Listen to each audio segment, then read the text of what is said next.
Hey folks, welcome back to Gaming Garbage, where we take a look at games, chat about the gaming news in the industry, and of course, stream for fun. Today we're doing another State of Gaming, where Dying Live Service gives hope. And so I'm going to talk about kind of where live service came from, what it's been doing, the implementation of it, the games that it's affected, and the IPs, the failures that we've started having, and then going into the hope that we have with new studios being made. So thanks for joining me. You can always follow me at YouTube at GamingGarbage22 and also over at Twitch at Don't Tread on Thee. And today we're going to be going over this because we've had a lot of failures lately. We've had a lot of disappointments, and like live service as it is today has been around for about 10 years now. And it's not necessarily a new idea. It's lasted longer than that. But the state in which it's in has really gone downhill probably in the last 5 or 6 years. And games also take forever to make. There's multiple reasons for that, but one of them is just the live service train that they try to sell us every year, and just to keep the game going instead of actually creating a full-fledged game. They'd rather just keep a game going as a service instead of making something new every 3 or 4 or 5 years. So let's go ahead and get into this. So most of us hear live service and probably think of skins, in-game currencies, seasons, battle passes, and in many ways, we don't like them. A lot of us don't like them. We've seen the deterioration for those of us that have been in the industry for any amount of time. Playing games, developing games, whatever. We've seen the deterioration of quality in these games, and in character development, and in stories. And it's just not the same. And especially for those of us that grew up in the 2000s, or, with video games or earlier, we can totally see the change. And this has been a slow process, okay, but it's very trend-followy now, and it's just getting frustrating. So the first live service was in 1999. So yeah, this does go back a long time, folks. This was EverQuest. This was for PC only. And EverQuest was something that was huge. I mean, it was the first, really big MMO, or RPG MMO. And you'd basically pay for, the expansions, right? And that was kind of like the first real live service that we had. Later we had EVE Online, which is a blast, by the way. But it takes so long to play. That was made in 2003. And then we also got World of Warcraft in 2004. And all three of these games were pretty big. And there were later expansions like StarCraft, or what would be another one? Warhammer, Total War, SimCity. Like, some of these have had expansions, and the idea was that you paid for kind of like additions to the game, or what we would call DLCs later with console. But you'd still get content, missions, extra things that you could do in the game, or more characters or whatever. It wasn't just more skins. And these games were like true expansions. The additional gameplay was there. Sometimes there was more weapons. And you would either pay monthly or you would pay per expansion. So like EVE Online, you pay per month. And World of Warcraft, you pay per expansion. And those models have been like that for a long time. Now, consoles took the idea and made what we know as DLC. And GameStop helped push this. I was actually working for GameStop at the time, and we got it updated on, hey, companies want to know if people actually want to pay for DLC. It's like, well, what the heck is that? Downloadable content. And it's like, oh, okay. So what is that exactly? Well, it's just additional content to the game. They make the game in its entirety, put the game out, and then later there's expansions on top of that. Well, this really took off. And with my experience at GameStop, a lot of people liked the idea. They enjoyed the game, and they just wanted to keep playing it. And I think that's what the first thing that really went awry with the live service idea. But we had these expansions, we had more multiplayer maps, we had more story, and sometimes we started getting these skins, and they kind of weren't even pre-order bonuses. Pre-order bonuses used to be extra characters, or also used to be extra story missions, but that quickly disappeared as pre-order bonuses started becoming skins for vehicles, or our own character, or for guns. And later, it continued to evolve into like a season pass where you could buy all of the expansions at like a discounted rate. Let's say you had 4 expansions that were $15 a piece. Well, that'd be $60, like some of the older Call of Duty games. But if you wanted, you could pay $50 instead for all 4, and you would get them as they would release, and that was called the Season Pass. So we got to know this with like Call of Duty and Battlefield and other games like that. And this honestly was great. Like, that was pretty normal. Well, live service changed around 2013 with Destiny 1. So we still had these expansions, but now there were kind of different expansions. And other companies started picking up these changes too, like Activision with Black Ops 3. We had, of course, the Season Pass, but there were more expansions on top of that. And the expansions too with the in-game currency or like COD points, so that you could buy these skins. Infinite Warfare, that was 2016, also had the same thing. We also had Battlefield 1, where you could open up these crates and get different parts for certain gear or weapons. That was also 2016. And then we also had Rainbow Six Siege. That was 2015. So 2013 kind of started in the console a little bit with Destiny 1, which was really fun, by the way, in my opinion. I really enjoyed it. I played it to death, probably a couple hundred hours, and really enjoyed the stories and stuff. But we started seeing these kind of partitions or kind of smaller microtransactions showing up where we could buy certain things or buy, boosters for experience or whatever. And we could kind of do that kind of stuff. And it started picking up in some of the bigger games, like a lot of first-person shooters. Now, Siege was an interesting one. Okay, I don't think they expected Siege to run it as long as it did. Instead of skins, they had operators. And each operator was unique or had a certain ability or whatever. And basically, you had 5v5. And, that still runs today. But Rainbow Six Siege was actually supposed to be Rainbow Six Patriots. But the Boston Marathon bombing happened, and it was too close to the story that they had in the game, so they scrapped the entire campaign and just made it a multiplayer and then released it. And that was Siege. And Siege is still going today. I still see some of my friends play it. Next, we got into the Battle Royale space. So again, we already had PvP with Destiny, Black Ops, Infinity War, Battlefield 1, and Rainbow Six Siege. Well, at this point, those that made, Epic Games that basically made Fortnite, made the Battle Royale. Now, we already had this too. So the Battle Royale space, the big ones we remember was Fortnite and PUBG, and both of these came out in the same year.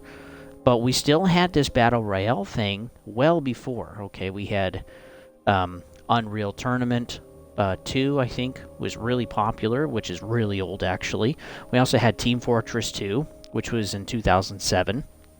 And in 2009, Team Fortress 2 did something interesting where they just added hats that you could pay $1 or $2 or $3 for, and you could actually wear the hat while you're playing the game. And it was so successful, Team Fortress 2 actually became free because they were making so much money off of these microtransactions. Well, fast forward about 10 years later, now we're looking at kind of the Battle Royale space where people on console are accepting the adoption of microtransactions through Destiny, through Call of Duty games, and through Battlefield, and through Rainbow Six, that they're like, what if we actually make the game free, like Fortnite, and we just do microtransaction skins and stuff, just like Team Fortress 2. And we kind of have changes to the map on a regular basis, and we can add more skins, and eventually we can license stuff, so you can be John Wick or a Marvel character or whatever. And so that really got, like, the big push of cosmetics. Now, Destiny 2 also released in 2017.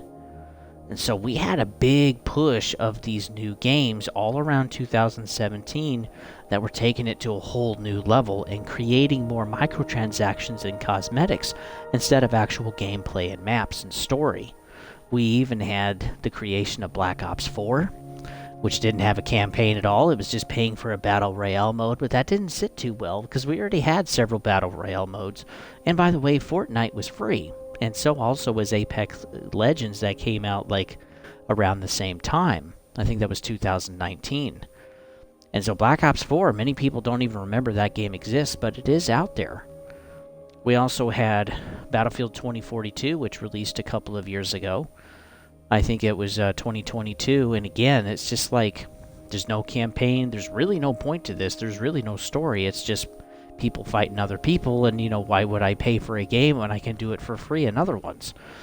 And so this kind of following trend, well, it started kind of breaking the business model a little bit, because when you have so many competitors doing the same thing, well, some of them are going to be successful and others are going to fail. And so we've seen that, through Activision, also through Blizzard, and through through DICE and EA, some of them have hit it good, and others, the rest of them are basically failing. At the beginning of 2023, we had a ton of studios actually shutter their games and no longer, produce them. We had some close their games down on console and go to mobile. Okay, like Crossout or Crossfire X, whatever that is. I think it was Crossfire X. But there were a lot of companies that were following suit with these microtransactions, like 2K, EA, Ubisoft, Square Enix. Basically everybody was starting to do this. And this wasn't just basic bonuses anymore, like pre-order bonuses or whatever, but instead we were getting to a point where they were actually taking components of the game that were already finished, that were supposed to be a part of the game, like Naughty Dog with The Last of Us, and actually putting it into something they could basically sell you later, which is garbage. This is getting so old, folks. And so now we've arrived to today where live service, of what the definition is, has changed, and also DLC, and now we have microtransactions. So that's the idea of live service. And with live service, a lot of failures have been happening on a regular basis. And microtransactions, again, the game either does really good, or it does really horribly, and it just can't sustain itself. And this is almost now in every single AAA game. So we're looking at Destiny 2, Modern Warfare 3, Suicide Squad, Skull and Bones, Diablo 4, Gran Turismo 7, Overwatch 2, and the list goes on. We've just had an incredible amount. And it's incredibly frustrating because in a way it feels like we're playing the same stuff. We've learned the tactics at this point. There's whole channels that talk about how, basically they're trying to get more creative ways to get you to spend money. And this is just an issue with greed in the industry. They're not really creating games, they're creating shopping experiences or ways for you to collect stuff that you really can't transfer over into, the next games anyway. Which some companies are starting to change that, like Activision with Call of Duty, and also with Ubisoft with Assassin's Creed Infinity. I really think some of that's going to become interchangeable, which is going to be interesting. We'll have to see how that works exactly. But companies are now also changing release dates. They're canceling games because this live service thing is just not going very good. Embracer Group canceled 29 games. Sony has delayed 6 out of their 12 live service games. And even characters are starting to become free, like in Overwatch 2 and Suicide Squad. So Overwatch 2, you used to be able to have to pay, basically, with every new season. There'd be a new hero. You'd have to pay for them or grind to death to try to get them. Well, now they're just going to be free starting with Season 10. And then also with Suicide Squad, technically, like with Season 1, the Joker is free. But you got to rank up 35 times. Just play a ton of missions. If you're starting from 0 to get the Joker, you got to play 70 missions, which is crazy, just to get the Joker for free, or you can pay for him for $10. And really, the choice is yours, and that's kind of some of the scamminess that we have been seeing with these live service games. Is technically, like an Overwatch, hey, you can grind for 8 months, or you can just buy it outright. It's up to you. And we're seeing this also in Tekken 8. We're seeing the creation of certain skins or being able to wear hats and stuff. And this is just getting into every single flippin' game, folks. Except for Motive Games and From Software games, which I highly appreciate. And also Respawn, thank goodness. But there is some hope at the light at the tunnel. Because this is creating some gamer fatigue. People are starting to become more aware of this. And even with delays, most games just aren't meeting the expectations of the players. And the consumers are just kind of losing their appetite. So if you're interested I'll do my best to try to remember. There is another State of Gaming that I did that talks about game fatigue, and it talks about some of this kind of a little bit more in depth. But there is hope at the end of the tunnel, folks. Because with these live services that are dying, or people getting frustrated, it's not just consumers, it's devs too, and also directors and leads, is that they're breaking off and starting to create some of their own studios. And so we have 100 Star, which is started from devs that worked at Rocksteady, which made Suicide Squad, Kill the Justice League. They wish to keep the studio around 100 devs, including the co-founders. And then the idea is to have cutting-edge gaming experiences that inspire and captivate players. So they want to go back to what they made originally with like the Batman Arkham series. Not Suicide Squad. They want to go back to what they used to make. You know, having you experience a story as you play through it. And that's what's fun. Now, is it the biggest way to make money? No. But live service is starting to have its day in the sun setting on the horizon, and I think some companies are knowing this, and they're starting to change some things. And we have these breakaways too, which is great. If you wish to take a look at their website, which there isn't much there, but you can look at it if you'd like, go to www.100star.games. It'll take you right there. Next, we have Giant Skull, which was started by the director from Respawn Entertainment that worked on Star Wars Jedi Fallen Order and Jedi Survivor. And before that, he also worked on God of War 2 and 3 with Santa Monica Studios for Sony, with the original God of War series. So he's got a lot of experience under his belt. Currently, they're working on building a game in Unreal Engine 5, and their focus is to create AAA, single-player focused action-adventure games. That's what they want to make. If you want to take a look at their website, if you're willing to go through the puzzle, you can figure out a little bit more about the company. You can go to www.giantskull.com. And it is a puzzle, folks, so you got to learn how to interact with the interface, if you can even find it, and then you can work on from there. Next is Empty Vessel. So they started from, a senior character artist from id Software, which used to be a really big company. And the devs come from id Software, Weta Digital, Gearbox, Hi-Rez, BioWare, Naughty Dog, Activision, Insomniac, Crystal Dynamics. They come from all over the place. And this is mostly just the management and the leads with deep experience that are working on with Empty Vessel. There's other devs too, and again, this feels like kind of a smaller one, but they're working on a game called The System, built in Unreal Engine 5, and this is going to be a dystopian sci-fi type of game. And their focus is that devs first. They have a devs first approach with their direction and execution, so they want to hear what they have to say, and hopefully they do have a say with what happens.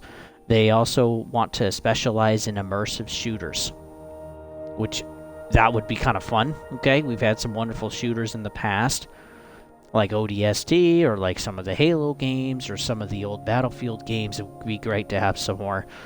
And then they truly believe that great games make happy devs.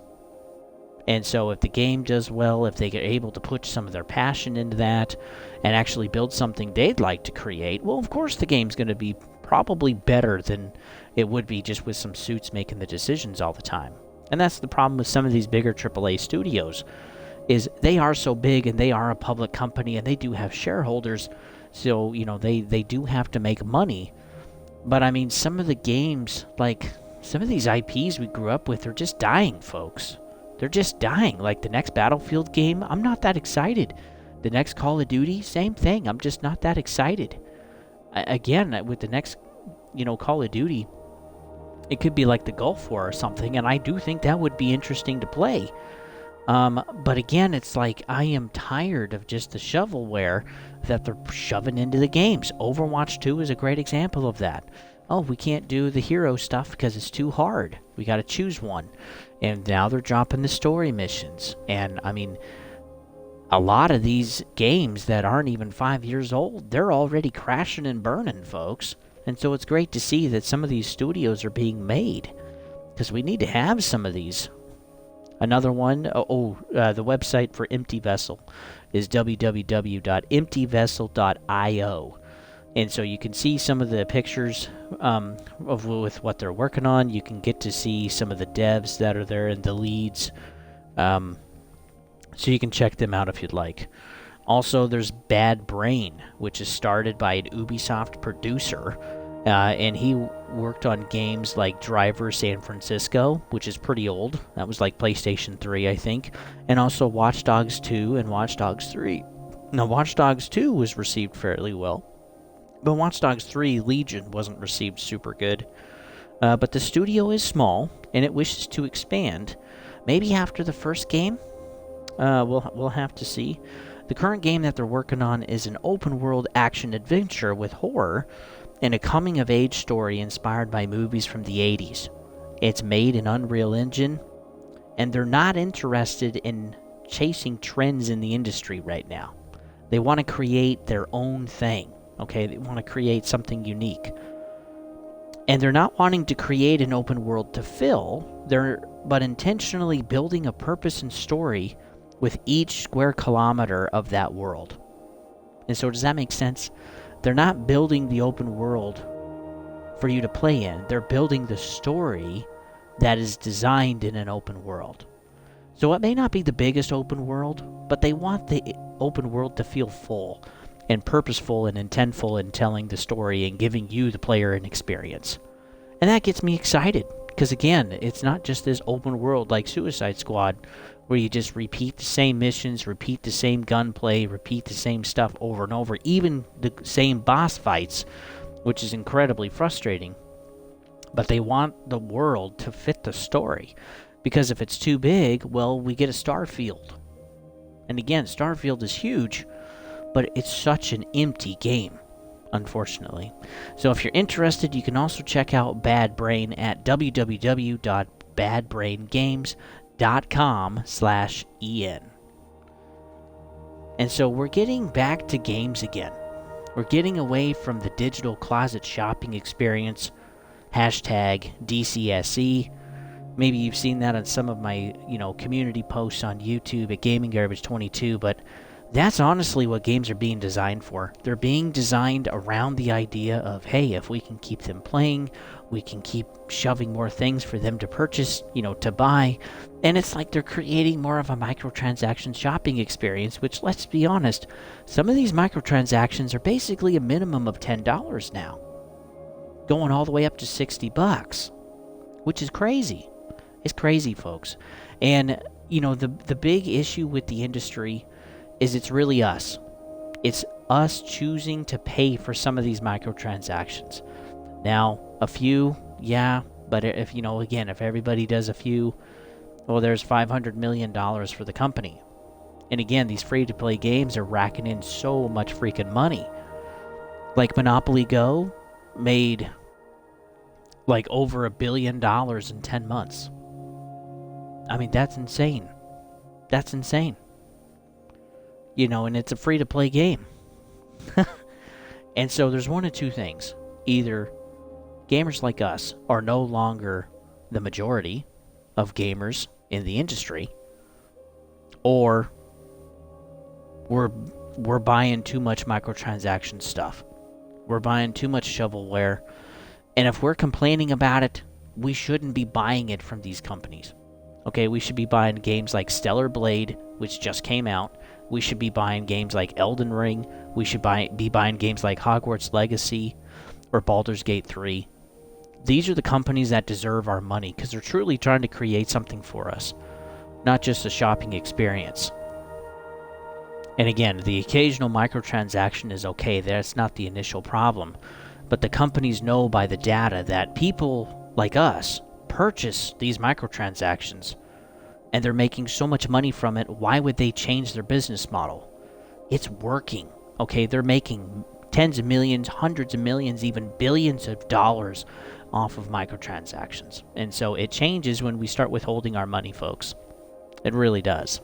And so that's what I've been doing, and hopefully you guys will join me, because I want the industry to come back like in the 90s, like in the 2000s, and even, half of the, 2010s. One of the Ubisoft games that's amazing and wonderful is Ghost Recon Wildlands, and that was made in 2017. It's really not that old of a game, but you play it compared to the stuff today, and you're like, wow, this is within 10 years? No way. No way is it within 10 years. This game is incredible. There's so much content. There's so much stuff to do. You can earn stuff in the game. You know, the microtransactions are very minimal. They're much more of just kind of an add-on, if you'd like.